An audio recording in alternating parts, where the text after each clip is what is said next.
In the quiet town of Bethlehem, a child was born. His name was Jesus, and although the world didn't quite yet know it, his arrival would change the course of history for centuries to come.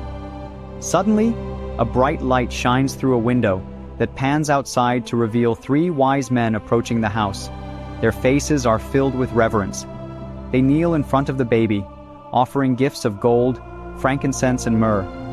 They say, "We have traveled far, guided by a star to honor the King of Kings." Born in a humble manger, prophets had foretold his coming. Jesus, the Messiah, had arrived to bring hope and salvation to the world. The wise men speak of a man-child, born to be a king. King Herod replied to his servant, "A threat to my throne? Find him. And if he cannot be found, let there be no child left in Bethlehem to take what is mine." In fear, King Herod ordered the massacre of all male children in Bethlehem, but God's plan could not be undone. "Mary, we must leave now," said Joseph to his wife. "What is it?" Mary replied. "I had a dream of an angel.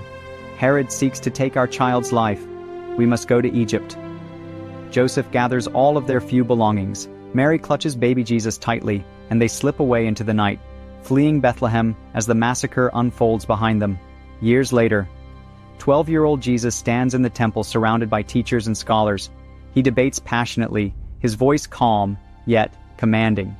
The scriptures tell us to love our God with all our heart and all of our soul. But how can we love him if we don't first understand his teachings?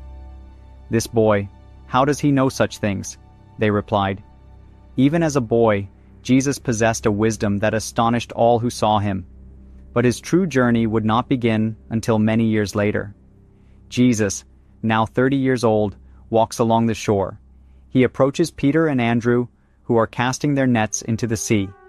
"Follow me," Jesus said to them, "and I will make you fishers of men." He gathered 12 ordinary men, fishermen, tax collectors, and zealots, and called them to follow him, for he was about to embark on a mission that would change the world. Soon, crowds begin to follow Jesus.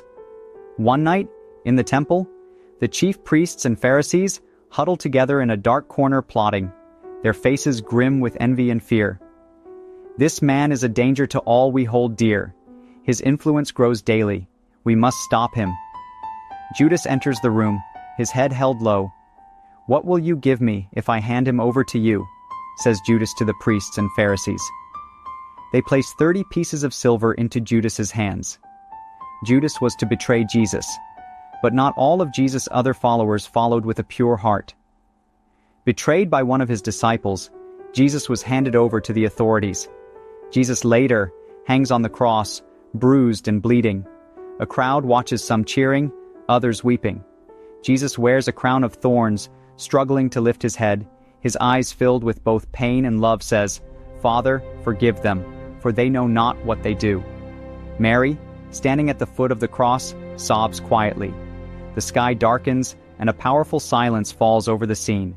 Even in his last moments, Jesus offered love and forgiveness for those who sought his death. His sacrifice was the ultimate act of mercy. Later, the stone of his burial tomb is rolled away. Mary Magdalene approaches, her eyes wide in disbelief as she sees the empty tomb. She turns startled as Jesus stands behind her, radiated in the glory of God. "Do not be afraid, I have risen, just as I have said," says Jesus.